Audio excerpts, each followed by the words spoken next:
something out there in Shelton Falls. Good afternoon. My name is Doug Holder, and I'm with my guest, Gary Metras. Metras. Yeah, the Greek one. The famed Adastra press. And Gary is actually featured poet in the Ibbotson Street press that just came out, Ibbotson Street Magazine, issue 24. I'm gonna read a brief introduction to Gary for those of you who might not be familiar with him. And he was just profiled in Poets and Writers magazine, so we're really pleased to have him. I mean, we'd be pleased to have him anyway. But, Gary Metras is the editor, publisher, and printer of Adastra Press, which specializes in handcrafted chapbooks of poetry. The American Book Review said of his press, as long as fine literary presses continue to produce handcrafted, handsome books like these from Adastra, serious readers can rest assured the book is around and well. I probably butchered that a bit, but Metras has worked with such renowned poets as Thomas Lux and Ed Ochester. Is that how it's pronounced? Mm-hmm. Ochester. But he has published many debut collections and has launched many poetic careers. Metras is a well-regarded poet in his own right. Recently, Pudding House released his collection, Greatest Hits, 1980 to 2006. He has been widely published in the small press and is a feature poet in the current issue of Ibbotson, as I said. Metras has been a reader at the Mass College of Liberal Arts. He's currently teaches at Springfield College in Western Massachusetts, and his press is located out in East Hampton, Mass. So welcome aboard, Garrett. Real pleasure to have you here. Thank you, Doug. It's a great pleasure for me to be here. Now, the Adastra Press, you specialize in hand-sewn letterpress printed poetry chapbooks and limited editions. Why did you decide to I mean, you've done Perfect Bound books, Tom Right. Sexton's most notably that I remember, and but why did you choose to specialize in chapbooks? I think partly because my first two chapbooks were done by small presses during the Mimeograph Revolution. Oh, Mimeograph Revolution. Yeah. What small presses? Somerville Press. The what? Somerville. Oh, okay, I've heard of that. Yeah, Mary Clifton used to run that. Yeah, okay. And who else? And another one was my own self-published. Okay, as everyone does. As everyone does back then. Still do. People. Right, right. And the production quality was so shoddy that I said, there's got to be a better way to do it. Poetry deserves to look better on the page. Okay. And a poetry chapbook deserves to look better than those do. Although I was very pleased to have those books in print and out there for people to read my poetry, for me to share my poetry with, you know. Yeah. Just getting it out in print is nice. Yeah, in whatever absolutely. format. Especially when it's like your first kiss. You know, That's right. Like, yeah. You always remember her. It, right? So when the opportunity came, I took a night course at a local vocational school in printing and graphic arts. And because I wanted to do letterpress, strictly letterpress. I'd read about it. Now, define letterpress. Letterpress is relief printing. What that means is the actual type is inked, and the actual type presses against the paper that's going to be printed, and leaves the image on the sheet of paper itself. Wow. Okay. As opposed to offset printing, it's called offset. Yeah. Okay, because the type itself, the printing plate, never touches the paper. Instead, the printed plate transfers the image onto a rubber roller, and the rubber roller contacts the paper. Okay. Okay. So this is an old. This is what Gutenberg invented in 1450. Wow. So you're carrying on I'm carrying on that kind of a tradition. You're like a monk, right? I mean, almost. Yeah. Now, define chapbook. I mean, I know what a chapbook is. I know it comes from an Old English term. Right. But a lot of people don't know what that is. I mean, what is it? Chapbook comes out of the pushcart salesman in London. Is that where the pushcart prize comes from? That's where it comes from. Yeah, okay. Okay, Well, that's why the illustration is the cover of the guy pushing the pushcart. See, Hugh Fox told me the pushcart came from the Pushcart Emporium in New York, but maybe yours sounds No, it better. comes from the pushcart street vendors. Okay. And they used to have little tracts, and they were just cheaply done on paper with a self cover on them. All paperback format, the first paperbacks. They were all sewn back then because stapling wasn't around and glue binding wasn't around back then either. And they were cheap, cheap books, chapbook. Okay. They mean the same thing. Okay. Yeah. So for length, of a chapbook, it can vary according to the publisher. I mean, But what's the standard now, would you say? the standard's 24 pages. I mean, you wouldn't have a 200-page chapbook because the No. spine would need to be... That's right, right. Right, And most right. chapbooks don't have a spine. They're folded and sewn or stapled. Yeah, okay. Okay, I do mine with the spine. 'Cause Oh, okay. It just looks a little bit more elegant, and it's a better marketing tool in bookstores. Absolutely. The spine makes a big difference. Makes a huge difference.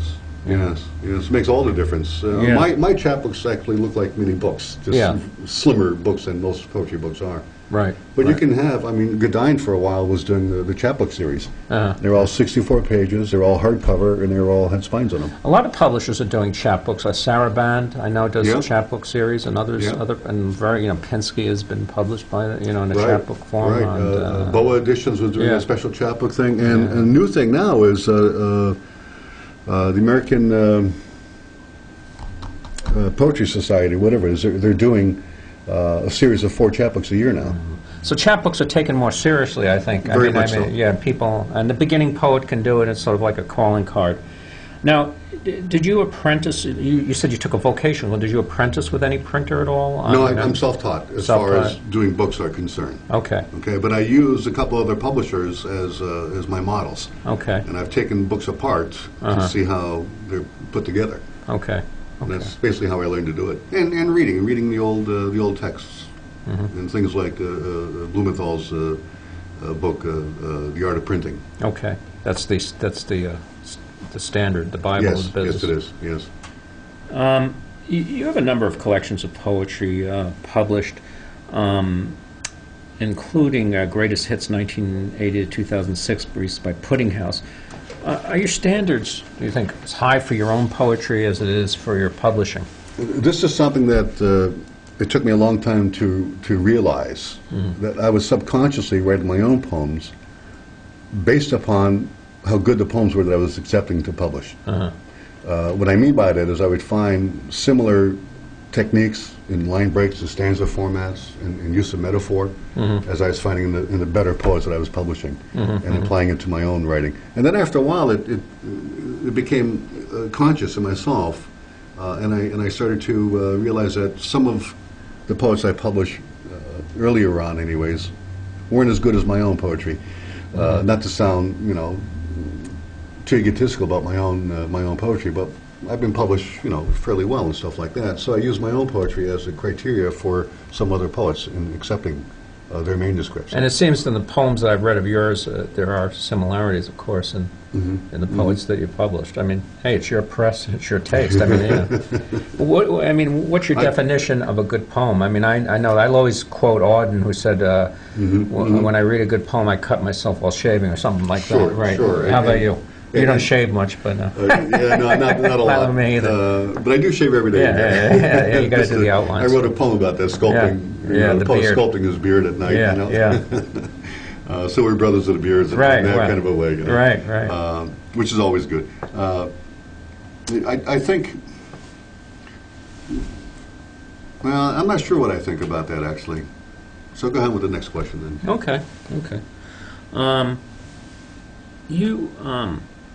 You said in a let's see, we got it, that sorry, my handwriting's so slick.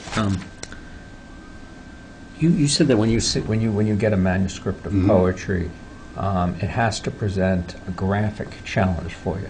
What would you mean by that? As a book designer, Yeah. and as the person who uses type, Right. I mean metal type. Right. When I'm reading through a selection of poems, there has to be something in there that challenges me to extend my own skills with designing and laying out a page of a book. Whether it's the way the title interacts with the body of the poem, or the way the stanza formats are. For example, I did one long, but very early on, like 1982 or so, long poem called Philippe at His Bath. It was the first book by a woman from What's the Ohio. name of it again? Philippe at His Bath. It was a long narrative poem about that. Yeah. And I decided in the process to set every right-hand page, the recto page, right justified and ragged left margin. And the left page, the verso page, left justified and ragged right, as most poems would be. And the two of them together on the page just seemed to mesh with the ragged lines almost linking together like that. But I did that very early on in my career as a book designer and typesetter. And it took me quite a few years to realize that the idea of challenging me graphically was part of my selection process. A few years ago, or 2 years ago, I did a book by Leonard Cyrano from California. At the time, he's since moved to Oregon. And he had submitted to me maybe 10 years in a row, and came close about 5 of those times. And finally, when I chose one poem from his, and it was a long poem also, when I chose it, I realized that the reason why I chose it was that individual lines within his poem started to present visual images of what they looked like on the page, and gave me... Did he do that intentionally? No, he didn't do that intentionally. He had no knowledge of that. But I think that's what was the deciding factor in me selecting his manuscript instead of poet X or poet Y, because I can only accept 1 or 2 a year. That's what I did, and I actually went off and used those lines to make little graphic statements on the opposite pages from the stanza itself. For example, one line was about language in the alphabet, and taken from that old Chinese thing about the invention of the alphabet was the formation of the cranes and the crane legs flying overhead gave them the impetus to design writings to match that. He had one line that said, and 26 birds form the alphabet within the context of this one poem. And so what I did was I took 26 little metal birds, different sizes, and formed the letter A on the opposite page and printed it in a different color. Wow. So it was that kind of a thing within various stanzas throughout this whole poem. Right. I've spoken a lot. I've never heard anyone do something like that. I mean, I'm sure there are, but that's quite an unusual. I was going to ask you. We all have our favorite small press poets. Right. And besides myself, I mean, who's your favorite poets now? I know Alan Catlin is one. Catlin is one. David Trollton from I've heard of Arizona. Okay. Is another one. I've published an early book of his, and he's an artist also. He does watercolors and also a lot of drawing.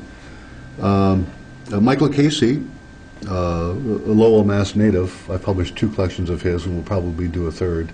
He's just got a tremendous working class sensibility which you look that I for. love. Yeah. Yeah, and the poet I've published the most of, and I've done 9 titles by him, is W.D. Earhart from Philadelphia. He, like Michael Casey, is a Vietnam War veteran, and much of that experience informs their poetry.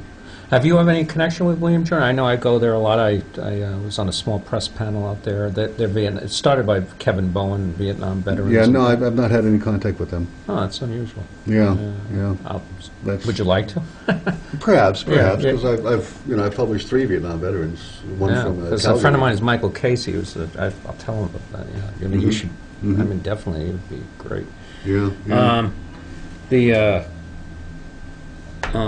Now, you're the son of a bricklayer. Right. And you grew up in Chicopee. Right.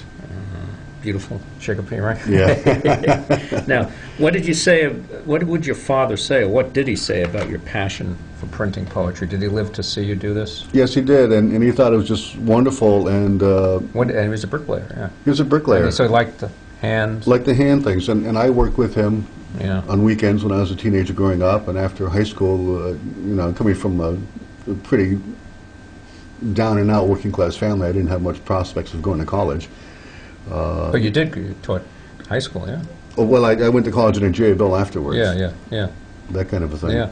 Okay, but I worked construction full-time with my father and with other bricking crews and plastering crews for a year and a half until I almost got drafted. But it's that sensibility of working with your hands, of making something.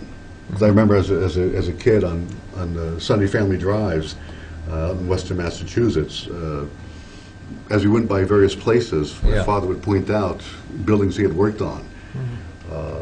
And there's a great sense of satisfaction. I mean, I know I have a huge collection Right. of books, or friends of mine, and signed editions and all that. And it's something like you look back at that and you say, I did something. That's I right. mean, Yeah. I mean, it's a great. And so just like your father could point out things you were. Sure. You're And able that impressed me as a young boy. Yeah. 7, 8, 10 years old. Right. I mean, seeing this tall building my father worked on. Yeah. Was quite impressive for a young man. So you wanted to use. That was your desire to do it in books. Partly. Yeah. Partly. And when, as you mentioned earlier, the profile of Adastra Press was in Post and Writers magazine, the interviewer and writer of that profile stayed at my house that weekend while he was interviewing me and gathering information, and he was amazed at my bookshelf, 3 feet of Adastra Press books over 29 years. Unbelievable. How many titles do you put out a year? 2 to 4 on average. And they're usually press runs of 200 to 300, you say? Yes, the average about 250. Right. Some And if little there's bit a more. huge demand, do you do it in second print? No. I've done a second print with only 2 of the titles I've done.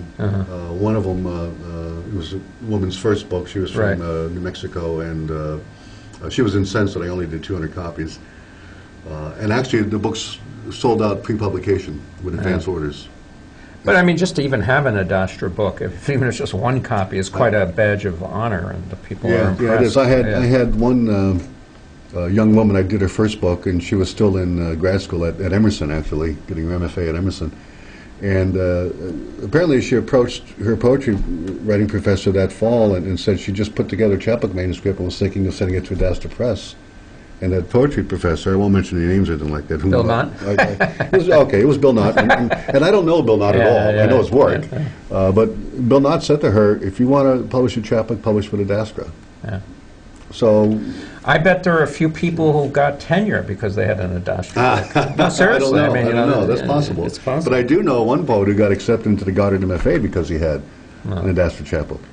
That must be very satisfying. Very much so to help poets, especially younger poets, accomplish something like that. Yeah. But as a writer, and you know this yourself, we work really hard. Yeah.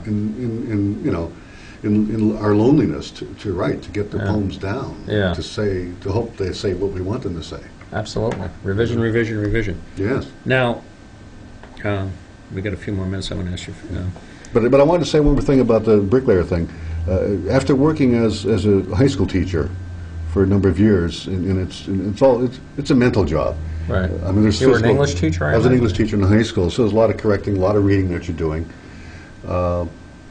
And I just felt a lack in my life because I wasn't working with my hands enough, Right. which was my heritage. That's what I did growing up, And so after I started the press and started printing by hand, setting type by hand, and sewing books by hand, Yeah. that was balancing off Something in with the my mental genes, job. It's Yeah. like I've worked at a mental hospital for 26 years as a counselor, Mm-hmm, but I knew I had to do it. For some reason, I was attracted to the small print. It just hit me, and I had to do it. Yeah. It's sort of Yeah. like I don't make any money at it. It's a lot of work. Right, but it's a lot it of gives work. me the quality of life thing. Yeah, and that's important. You got to look forward to it. Right, right. Now you recently released a perfect bound edition. I really enjoyed A Clock with No Hands by Tom Sexton, and Sexton writes about the old mills city of Lowell. Mm-hmm. Lowell has a wonderful literary history. I was just out there at the Mass Poetry Festival.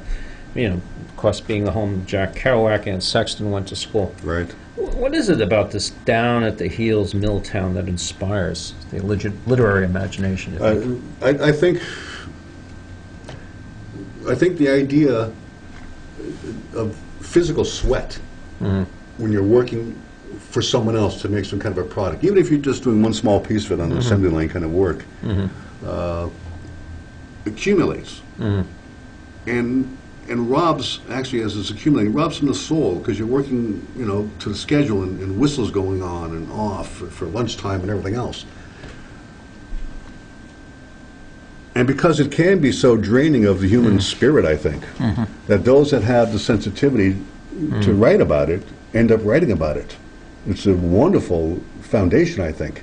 Alpha Michael Weaver just won the Pushcart Yes, Prize. He yes. lives in town, lives down the block from me, and he was for up till his 30s before he went to Brown and got an NEA grant. He worked in the factories in Baltimore, Right. And he wrote for the Baltimore Sun and wrote poetry Right. in a small press all the time doing that. And so Yeah. I think it comes out when you're in dire circumstances. It does. Some say that under the Iron Curtain there was better poetry written than in the comfort of the United States, or, something like that. But anyway, I want to give you about 10 minutes to read from your own work. Okay. Because you are a poet in your own right. I mean, Yes. and a lot of people, once you do publishing and stuff like that, people forget that you're a poet, right. because you're promoting other people all the time. But you are, and you're a damn good poet. Thank you. Thank you. I mean, for that's what it's worth, I think you are. Before I read a couple of my own poems, I wanted to say, because you mentioned Tom Right. Sexton's book. Tom Sexton's a native of Lowell, but he's also the former poet laureate of the state of Alaska. Right. He started the English department. He was one of the guys. He helped start the English department at the University of Alaska Anchorage, and he edited the poetry editor of Alaska Quarterly Review for 10 years. Do you know Don Winter at all? No. That small? Okay. No. Go ahead. But anyways, Sexton is going to be in Lowell this coming weekend. November 2nd, right? November 2nd, he's reading at I think it's the Holden Center right downtown Okay. at 2 or 3 in the afternoon. What's the address? I don't. Oh, okay. I don't have that with me. Do But you have you could check on the Lowell Poetry Network. That's an online site? That's an online site. Lowell Poetry Network. Got that, folks? You got to see this guy. He's excellent poems. And he's a wonderful reader too. Are you going to be there? No, I'm reading the same day in Concord, Mass. Oh, all right. Oh, at the Concord Poetry Center. Concord Poetry Center. Joan yeah. Houlihan. Right, yeah. Give her my regards. Right, right, Okay. you're right. So let me read this poem called Lint. And I think it brings together some of the idea of working class background and also the teaching background. Something called Lint. It doesn't bother me to have lint in the bottom of pant pockets. It gives the hands something to do, especially since I no longer hold shovel, hod, or hammer in the daylight hours of labor, and haven't in fact done so in 25 years. A long time to be picking lint from pockets. Perhaps even long enough to have gathered sacks full of lint that could have been put to good use. Maybe spun into yarn to knit a sweater for my wife's Christmas present, or strong thread whirled and woven into a tweedy jacket. Imagine entering my classroom in a jacket made from lint. Who would believe it? Yet there are stranger things. The son of a bricklayer, with hands so smooth they're only fit for picking lint.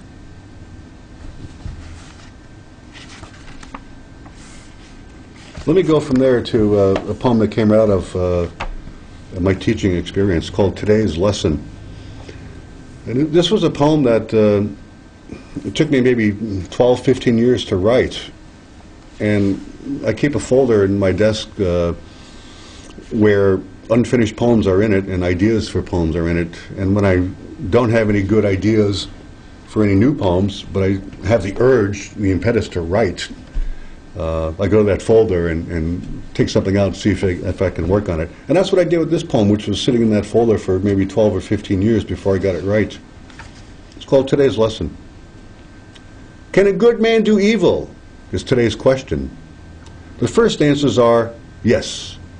This becomes unanimous, which means there will be more questions to define, explicate, and illustrate such an easy agreeing. We make a list of evils.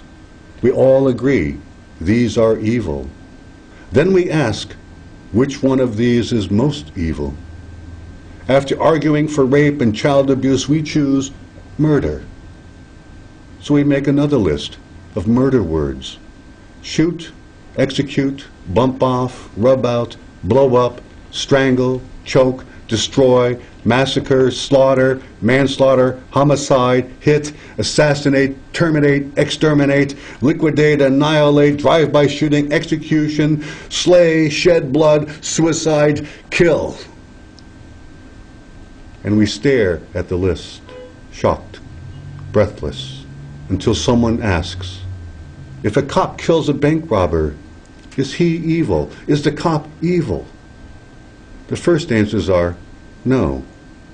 And someone says, the one whose father used to be a city policeman before moving to the country, there will be an investigation. If it was a good kill, he is a good cop. We agree, the cop is good. Another asks, If the same cop kills a dozen criminals in a dozen years, is he a good cop? We want to think yes, but after minutes of talk we say, he's incredibly unlucky or a bad cop. Then the boy who never says anything says something. We listen. He makes sense. We think, you are a good boy. We always knew you were a good boy. What he said is not as important as the simple fact that he spoke to us, and so is not repeated here. Besides, someone else is saying, if the good man does evil, then what he did is really good because he is good. The bell rings. We rise. They leave. They are so busy talking about the good man, they don't see my smile. And that was from your greatest hits collection. Yes, yes. But it first appeared, though, in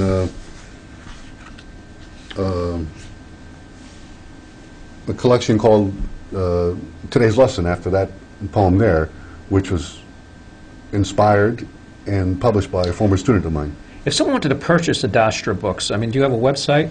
No, I don't have a website, but most titles are available on Amazon.com. Okay. And I do have a national distributor, small press distribution in Berkeley. So they can order them from there. Right. And what's your philosophy of not having a website? I mean, you are a tradition. Gutenberg didn't have one, I know. Yeah, he didn't have one, but I mean, I'm working with 15th, 16th, and 19th century technologies. Okay. And I'm not into computers quite that much. I've done computer design. I've designed books for other publishers on computer and stuff for a fee, but it doesn't interest me to do it. I don't want to take the time to do that. Okay. Okay. That's basically what it is. Okay.